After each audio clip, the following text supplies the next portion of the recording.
Glória a Deus. Pega a sua Bíblia então. Vamos a um texto da palavra de Deus nesta noite. Livro de Daniel, capítulo 12. Livro de Daniel, capítulo 12. Do versículo 1 em diante. Daniel 12, 1. E naquele tempo se levantará Miguel, o grande príncipe, que se levanta pelos filhos do teu povo, e haverá um tempo de angústia, qual nunca houve, desde que houve nação até aquele tempo. Mas naquele tempo livrar-se-á o teu povo, todo aquele que se achar escrito no livro. E muitos dos que dormem no pó da terra ressuscitarão, uns para a vida eterna e outros para a vergonha e desprezo eterno. Os sábios, pois, resplandecerão como o resplendor do firmamento. E os que a muitos ensinam a justiça refugirão como as estrelas sempre e eternamente. E tu, Daniel, fecha estas palavras e sela este livro até o fim do tempo. Muitos correrão de uma parte para outra e a ciência se multiplicará. E eu, Daniel, olhei e eis que estavam outros dois, um desta banda à beira do rio e o outro da outra banda à beira do rio. E ele disse ao homem vestido de linho que estava sobre as águas do rio: que tempo haverá até ao fim das maravilhas? E ouvi o homem vestido de linho que estava sobre as águas do rio, quando levantou a sua mão direita e a sua mão esquerda ao céu e jurou por aquele que vive eternamente, que depois de um tempo, de tempos e metade de um tempo, e quando tiverem acabado de destruir o poder do povo santo, todas essas coisas serão cumpridas. Eu, pois, ouvi, mas não entendi. Por isso eu disse: Senhor meu, qual será o fim dessas coisas? E ele disse: vai, Daniel, porque essas palavras estão fechadas e seladas até o fim, até o tempo do fim. Muitos serão purificados, embranquecidos e provados, mas os ímpios perecerão impiamente, e nenhum dos ímpios entenderá, mas os sábios entenderão. E desde o tempo em que o contínuo sacrifício for tirado e posta a abominação desoladora, haverá 1290 dias. Bem-aventurado é o que espera e chega até 1335 dias. Tu, porém, vai até o fim, porque repousarás e estarás na tua sorte no fim dos dias.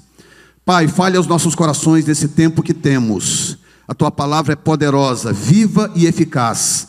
Só ela é capaz de encontrar onde fica a divisão da alma do espírito, e ela é capaz de separar juntas e medulas. Faça isto nesta noite para a glória do teu nome, em nome de Jesus. E quem diz amém? Eu preguei domingo passado aqui sobre passemos para outra margem, mostrando que Jesus tinha esse hábito constante de trocar os seus discípulos de margem. Ele morou muito tempo em Cafarnaum, muito perto do chamado Lago de Genezaré, e constantemente ele trocava de margem, porque ou ele saía para orar do outro lado, ou ia para uma missão qualquer, ou às vezes a multidão que o estava pressionando muito, e normalmente a multidão estava em busca apenas de pão e cura. E quando ele queria selecionar, fazer a diferença entre os que sugavam e aqueles que estavam em busca de relacionamento, ele trocava de margem. Então, quando ele dizia aos seus discípulos: passemos para outra margem. E no texto da semana que vem, da semana passada, de Marcos 4, o texto diz claramente que eles passaram para outra margem por causa da multidão. Depois dessa mensagem eu estava lendo a palavra, como sempre faço, e me deparei com Daniel capítulo 12. Ler Daniel é uma tentação, para pregar sobre escatologia, mas não é esse o ponto hoje. O que eu quero mostrar para você é algumas questões interessantes do compromisso de Deus com o seu povo e o que Ele espera de nós, o seu povo. E o texto começa, é o último capítulo do livro, ele está fazendo uma espécie de sumário, resumo final do livro. Daniel vem tendo visões o livro inteiro e tendo revelações de Deus. E ele teve a visão de um anjo, do anjo Gabriel, que apareceu para ele várias vezes durante o livro, falando com ele aqui e acolá. E uma dessas vezes Gabriel apareceu para ele à margem do rio. à margem do rio. E ele conta a experiência no capítulo 10, uma experiência muito forte, quando ele tem revelações gloriosas no capítulo 11. Quando chega no 12, ele começa a fazer o resumo do que ele viveu, as últimas coisas que o Senhor lhe havia falado. E ele diz algo muito interessante no começo, veja bem. O texto diz claramente que o anjo lhe dizendo que haverá um tempo de angústia como nunca houve, ainda no verso 1. E ele diz assim: livrar-se-á o teu povo. Diga comigo, livrar-se-á. Mas eu preciso que você acorde, diga, livrar-se-á o teu povo. Então o anjo começa a encerrar o assunto, porque em todas as visões que Daniel viu, ele viu coisas terríveis, tribulações diversas, apertos, opressões, mortes, reinos caindo, reinos se levantando. Aí o anjo vem para ele no final e diz assim: olha, realmente, vai haver um tempo de muita luta, vai haver um tempo de muita angústia, mas deixa eu dizer uma coisa: o povo de Deus será livre dela. Deus vai livrar o seu povo. Portanto, ele começa essa conclusão dando para Daniel uma garantia que eu quero repassar para você nesta noite. Muitas tribulações vieram, outras ainda virão, mas Deus te livrará de todas elas. Deus não vai permitir que você sucumba. Deus não vai permitir que você passe pela luta, pela tribulação, que você chegue ao final dela confuso, sem saber o que fazer, cabisbaixo, sem direção. Não. Deus diz, realmente vai acontecer, realmente a luta virá, mas se você for povo meu, você será livre dela. Quantos aqui já passaram por situações da vida que você pensa, dessa vez, agora não tem jeito não, agora vai Jesus, agora é minha hora. Quantos aqui já passaram por situações de você apostar, falar, dessa vai ser difícil eu sair, e você não só sai do lado de lá, você não só rompe do lado de lá, você não só está aqui firme de pé na presença de Deus, como você romperá e passará por todas as outras que vierem. A promessa de Deus é que você não ficará frustrado, meu irmão. Você não ficará prostrado. Você pode dizer com o peito cheio, diga, Deus me ama. E é por causa desse amor que um aperto vem, uma luta vem, mas você sai do lado de lá, você rompe, porque o Senhor é bom. Digam glória a Deus. Mais forte, digam glória a Deus. No versículo 3, ele diz uma coisa para Daniel muito séria. Ele diz assim, há algo especial com quem ensina, há algo especial com quem prega a palavra, há algo especial com quem se preocupa com o outro. No meio de tudo isto, o anjo tira tempo para dizer a ele, os sábios, pois, resplandecerão como o resplendor do firmamento, e os que há muito ensinam a justiça refugirão. Não é como o planeta, como a lua, que uma hora está acesa, uma hora está apagada. Tem crente que vive igual a lua. Aliás, tem crente que vive no mundo da lua, né? Uma hora está aceso, uma hora está apagado, uma hora vai bem, uma hora é lua cheia, está cheio de ânimo, glória a Deus, Deus vai fazer, Deus é grande. Daqui a pouco é lua minguante, está lá, não sei se vai dar, não estou aguentando, estou me arrastando. O texto diz o seguinte: se você tiver compromisso com a palavra de Deus, se você tiver compromisso com quem está lá fora, com quem precisa de Jesus, se você abrir a tua boca para você falar de Jesus para quem precisa, a promessa é que você vai refugir como as estrelas. Como as estrelas. Eu estava lendo um artigo esses dias de um novo telescópio que será lançado agora o ano que vem, o James Webb Telescope, que vai substituir o Hubble. 16 vezes mais potente do que o Hubble. E aí, o cara falando uma coisa interessante, falando das revelações do Hubble. Ele disse, uma das coisas que nós descobrimos com o Hubble é que as estrelas, elas não piscam.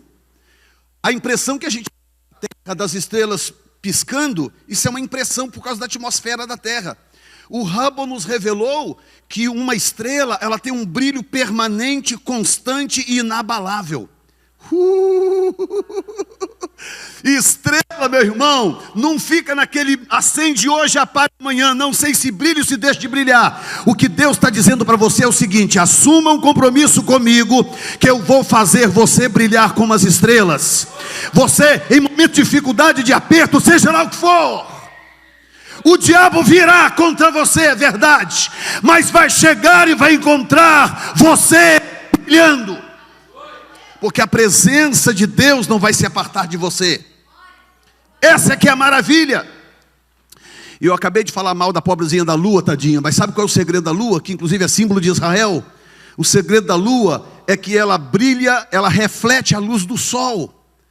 Ela reflete. Se a luz não bate lá, não tem o que refletir. Ela reflete a luz do sol. Por isso que o nosso caso, nós seremos como as estrelas, mas nós vamos refletir a luz do sol da justiça.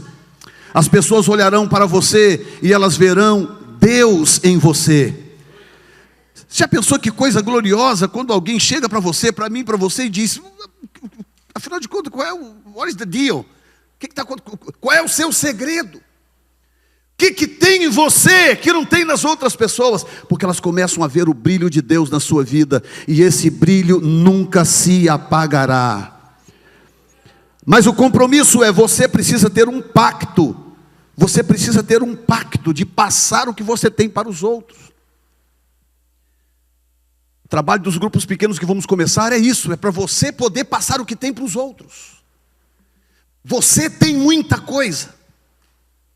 Pastor, mas eu não fiz curso disso, daquilo, eu não tenho diploma disso ou daquilo outro, eu não li a Bíblia toda e tal. Escuta, meu irmão, eu conheci uma pessoa na cidade onde eu vim, onde eu pastoreei, uma mulher, uma das maiores ganhadoras de alma da cidade, analfabeta.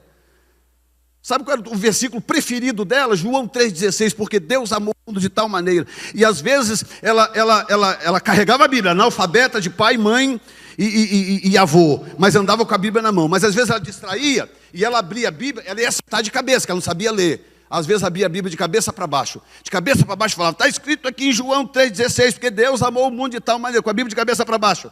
De tal maneira que deu seu Filho unigênito. E lia o texto, orava, pregava, ganhou almas para Jesus, testemunhando da sua fé. E a Bíblia está dizendo: se você abrir a boca para ensinar a justiça, meu irmão, você pode não ter ideia do que isso significa hoje. Talvez isso entre aqui, saia do lado de cá, amanhã é outro dia, não é verdade? Você não tem ideia do que significa hoje. Na eternidade, você receber galardões, e por causa dos seus galardões, você refulgir como estrela. Você ganhar lugar de destaque no firmamento de Deus. Você está entendendo o que eu estou falando nesta noite? Quando você olha para o céu, você vê planeta, você vê o que? Não, você vê estrelas.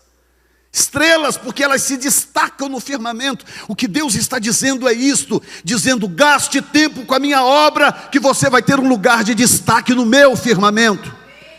Eu não vou esquecer de você. Essa é a promessa de Deus. Terceiro lugar, verso 4, como verdade. Verso 4 diz: muitos correrão de uma parte para outra.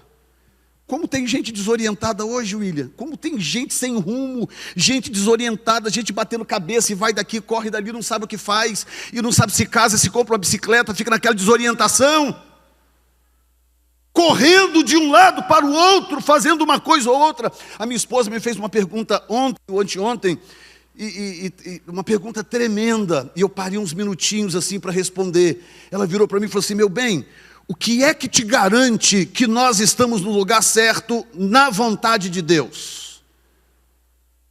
Aí eu respirei fundo, parei uns segundos, respirei e falei assim: não dá para explicar. Você sabe por quê?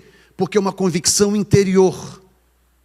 É algo que tem aqui dentro, uma voz interior aqui dentro, te dizendo que você está no rumo certo, que você está fazendo a coisa certa, que você não vai sucumbir.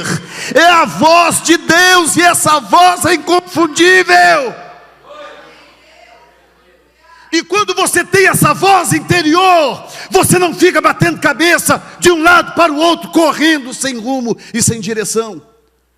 Olha, como eu já vi pessoas, Aliás, eu acho que a gente nunca deve lamentar por um dom, né? O dom não se lamenta, mas coisa difícil é ter dom de discernimento. Tão necessário, mas tão difícil ter dom de discernimento, porque você vê, às vezes você assiste, você vê que a pessoa está indo no rumo errado, você vê que ela vai dar com os burros na água, mas ela não consegue enxergar o que você enxerga, e às vezes ela não ouve conselhos. E por causa disso, tanta gente batendo cabeça, tanta gente sem rumo, tanta gente sem direção, tanta gente que não está debaixo de autoridade, tanta gente que não ouve a voz do Espírito Santo. E o anjo veio para Daniel, isso há 2.700 anos atrás, e disse assim: rapaz, espera que está vindo um tempo aí que o povo vai ficar correndo de um lado para o outro, desorientado, bate cabeça aqui, corre para lá, tenta uma coisa aqui, tenta outra ali, sem rumo e sem direção. Você pode levantar a sua mão e dizer: não sou um desses. Você vai andar à luz da voz de Deus. Você vai ser dirigido pelo Espírito Santo.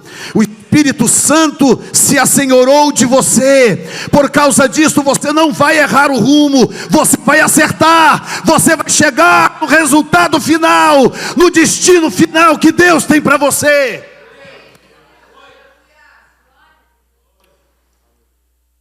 Porque você tem temor de Deus. Talvez o maior segredo do relacionamento com Deus é a palavra temor. Temor. A gente prega muito sobre santidade, tem que pregar mesmo. Prega muito sobre consagração, tem que pregar mesmo. Prega muito sobre tanta coisa, mas nem sempre pregamos sobre temor. Talvez o maior segredo da vida espiritual é esse. Davi tão imperfeito, Davi tão cheio de limites, problemas de caráter, mas ele tinha uma coisa, e essa coisa fez dele um homem segundo o coração de Deus: temor. Temor é o temor que te faz voltar atrás, é o temor que te faz parar e dizer: epa, estou indo na direção errada. É o temor que te faz orar e perguntar a Deus antes: Senhor, eu devo fazer isso ou não? Senhor, eu devo ir nesta direção ou não? Senhor, é esta a tua vontade ou não? E mesmo que ele responda o contrário da minha e da sua vontade, o temor te impedirá de avançar. Quantas vezes Deus me respondeu o contrário do que eu queria? O contrário. Está aí a minha esposa que sabe. Estávamos orando uma vez e nós tínhamos 2 planos, e a gente estava com aquele no coração. Começamos a orar: Senhor, confirma, confirma, confirma, confirma. Primeiro que ele fica calado um bom tempo, né? Para testar a sua capacidade de esperar. Quando ele fala o oposto. Fala: não, nada disso, esquece. Rasga as passagens. O meu plano para a sua vida é outro. Jesus disse uma coisa curiosa, ao mesmo tempo seríssima. Ele disse: por que vocês me chamam Senhor, se vocês não fazem o que eu mando?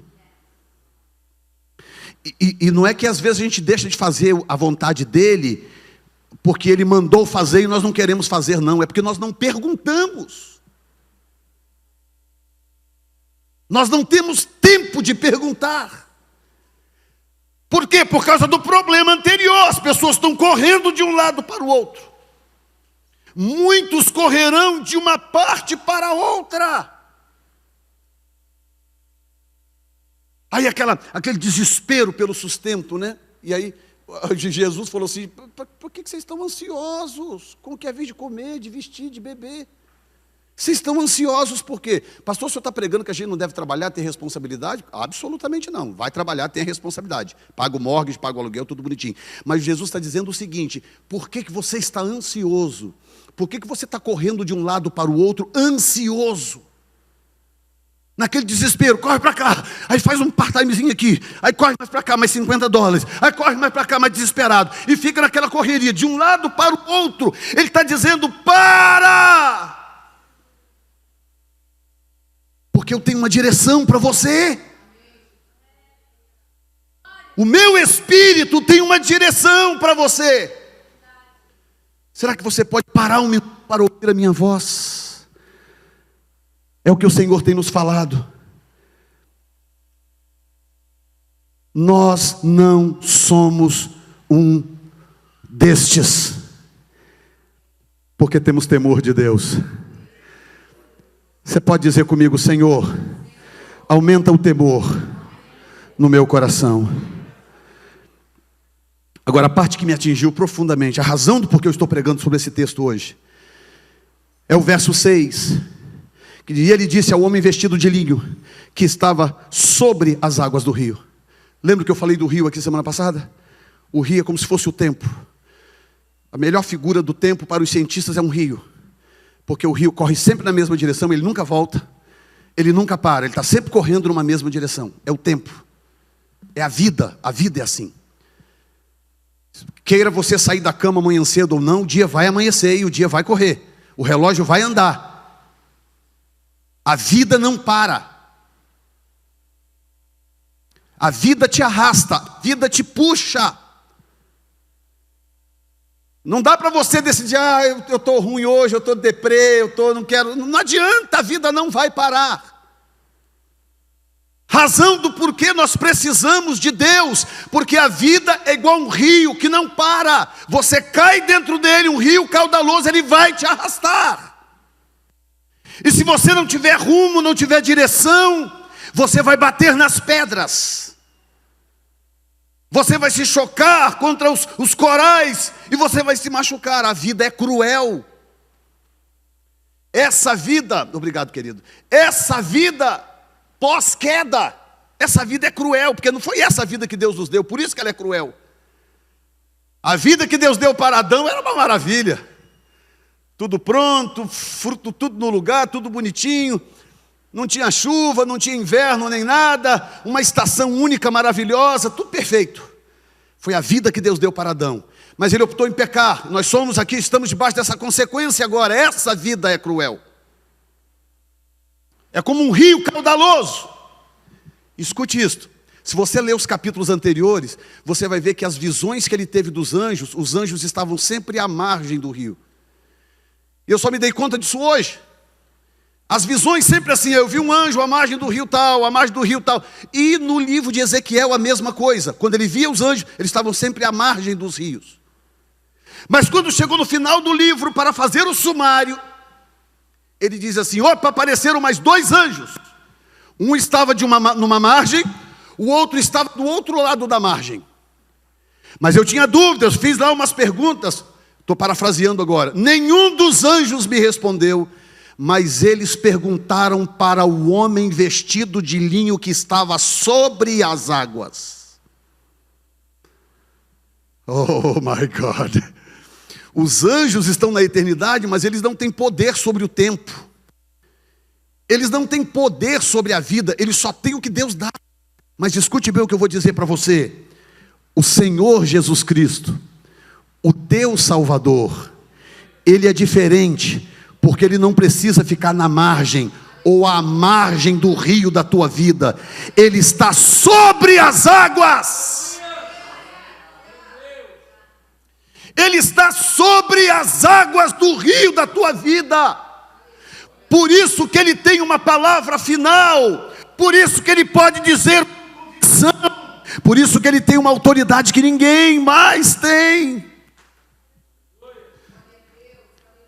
E Ele disse ao homem vestido de linho que estava sobre as águas do rio: que tempo haverá até o fim das maravilhas? E o homem vestido de linho vai falando, ele tem autoridade para dizer, ele tem autoridade para revelar. E águas na Bíblia também são símbolos de tribulação, símbolo de nações, de povos, símbolo dessa correria do versículo 4, símbolo dessa loucura da vida. E só tem um que está sobre essas águas, o nome dele é Jesus Cristo. Ele está acima do rio, Ele governa o rio. Nunca esqueço a história de um pastor amigo meu no Brasil, foi parte do meu ministério um tempo lá. Ex-traficante no Rio. Foi assassinado com vários tiros, mas porque Deus tinha prometido para a tia dele que ele ia ser profeta, a tia não deixou enterrá-lo. Vocês não vão enterrá-lo. Você só está doida, ele morreu, está morto. um monte de tiro. Não, vocês não vão enterrá-lo. Porque o Deus que eu sirvo não mente. Disse que ele ia ser profeta. E ela era uma mulher de dinheiro, pagou alguém para ficar lá cuidando do corpo dele, limpando lá as coisas, o corpo dele. E ela foi para o joelho e falar: se o meu sobrinho foi enterrado, a tua palavra falhou comigo, porque o Senhor me disse que ele ia ser profeta. E aquela luta, quando deram 3 dias, pressão do hospital: a senhora está doida, isso não pode, tem que enterrar esse homem. E ela ali, não, e não. De repente, a mulher está lá limpando o corpo, daqui a pouco ele volta. 3 dias depois de morto. Parecendo Lázaro até. Lázaro foi no quarto, né? Voltou e abriu o olho. Quando abriu o olho, a enfermeira, pum, desmaiou, caiu no chão. Aí corre, chama o médico, não sei o que aconteceu. Corre um, corre o outro. Voltou todo mundo, o homem estava lá vivo, com o olho arregalado desse tamanho. Vivo. Pastor Newton Jorge, talvez ele ouça isso aí em algum lugar pela internet. Foi obreiro meu no Brasil. Já parou para pensar a fidelidade do teu Deus? Escuta o que eu estou te falando. A fidelidade de Deus, gente. Deus te prometeu alguma coisa, hoje, ontem, coisas que pareciam impossíveis.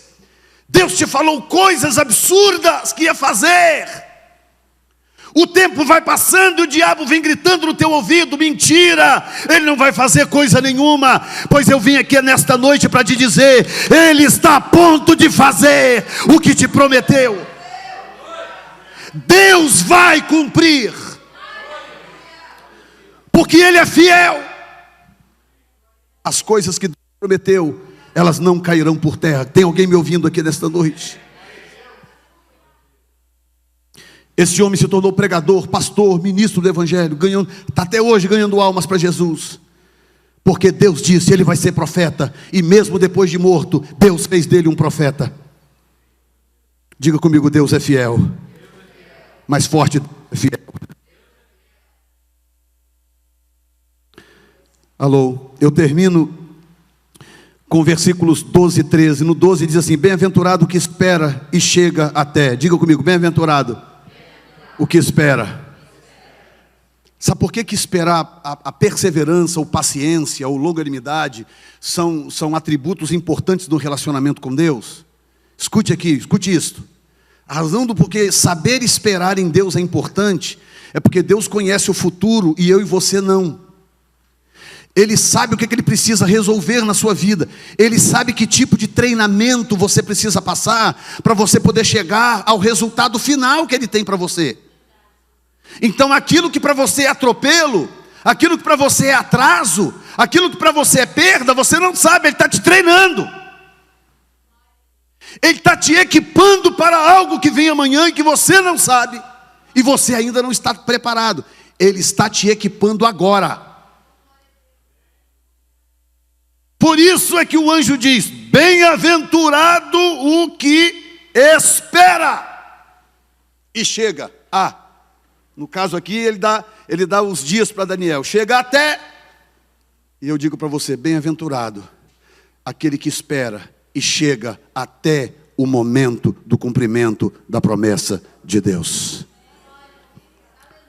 Quando chega o dia de cumprir a promessa, meu irmão, ele alinha os planetas, ele alinha a galáxia, ele faz o que precisa. Ele não tem problemas em operar milagres. Não tem problemas.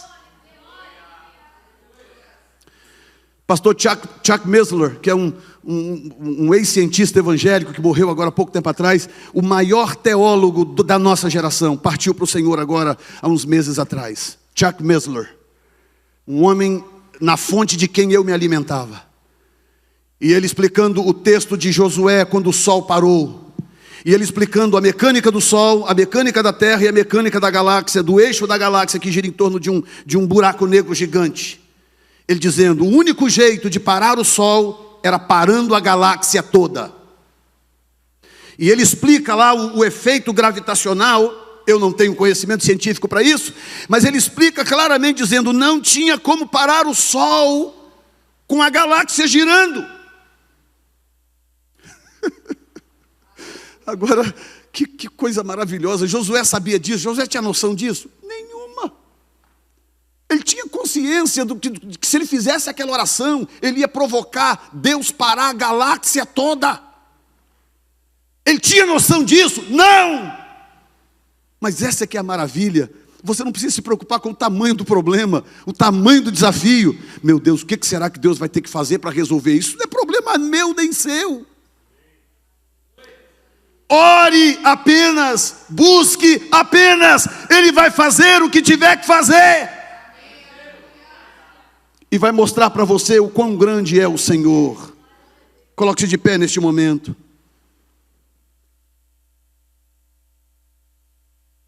Aí Daniel, entendi, não entendi, entendi mais ou menos aquela coisa. E aí Daniel, Senhor, mas isso e aquilo. Aí Deus fala assim, Daniel, chega, sela essas palavras. E a última coisa que ele diz para Daniel, diz o seguinte: Daniel, sela isso, chega, acabou. O negócio é o seguinte: tu porém, vá até o fim. Você pode olhar para quem está do seu lado e dizer assim: vá até o fim. Diga, não pare no meio do caminho. Porque começar é muito bom. Ah, meu filho, eu moro na cidade onde começa a maratona de Boston. A maratona de Boston começa umas 5 quadras da minha casa. De onde eu moro, aqui em Hopkinton. Ah, você não tem ideia como que começar é bom. E gente com uma perna só, gente de muleta, gente de cadeira de roda. Tem gente de todo tipo no começo de uma maratona. Todo tipo. Aí quando o camarada lá dá o tirinho, sai todo mundo. Gente com negócio na cabeça, cartaz, mamãe, tô aqui, não sei o quê, aquela coisa, todo mundo, aquela festa.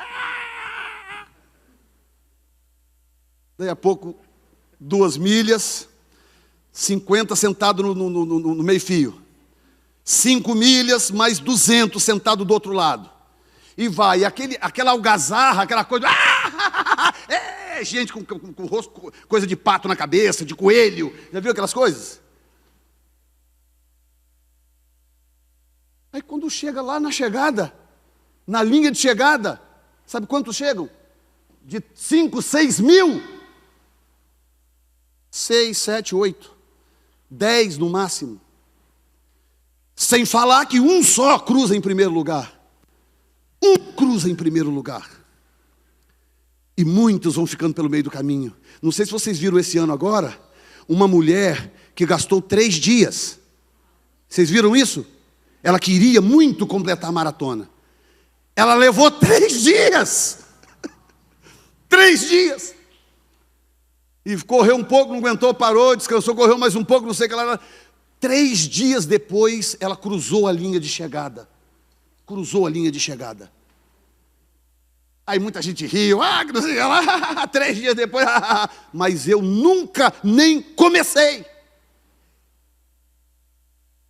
Eu nunca dei conta de correr nem 2 milhas. Ela correu a maratona inteira. Ela chegou 3 dias depois, mas ela foi até o fim. Até o fim. E eu encerro orando com você agora. A palavra de Deus para mim e para você nesta noite é: vá até o fim. Você vai encontrar barreiras, haverá buracos no seu caminho, pedras para você tropeçar, pessoas dizendo que você não vai chegar, gente dizendo que você está atrasado, mas a palavra de Deus, que é o que importa nesta noite para você, é: vá até o fim. Chegue lá no final, é onde o Senhor te aguarda para a glória do seu nome. Você pode levantar as suas mãos e dizer: porque Ele vive. O que acontece?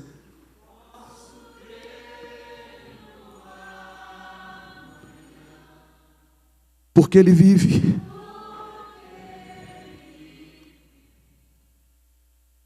Temor não há.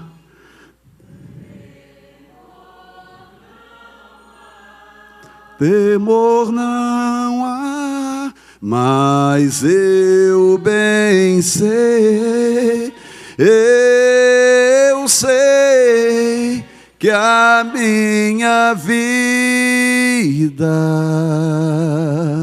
está nas mãos do meu Jesus, que vivo estás. Pai, eu quero te agradecer nesta noite pelo teu amor, o teu carinho para conosco. Obrigado por cuidar de nós com tanto esmero, Senhor, com tanto zelo, Senhor. E nesta noite eu declaro que todos nós iremos até o fim. Nós não vamos ficar pelo meio do caminho, Senhor, de forma nenhuma, porque o Senhor é a nossa fortaleza, o Senhor é o nosso porto seguro. Eu te agradeço, ó Deus, por tudo que o Senhor tem feito por nós, em nome de Jesus, amém, Senhor. Consagro a Ti os dízimos e as ofertas, ó Deus, que vamos entregar agora no final deste culto, em gratidão ao Senhor por tudo que o Senhor tem feito, para continuar investindo nesses projetos missionários que o Senhor tem colocado nas nossas mãos, dos quais não voltaremos atrás, Senhor. E recompensa os Teus filhos, aqueles que são fiéis, os que permanecem na Tua palavra. Recompensa cada um deles, para a glória do Teu santo nome. Amém e amém.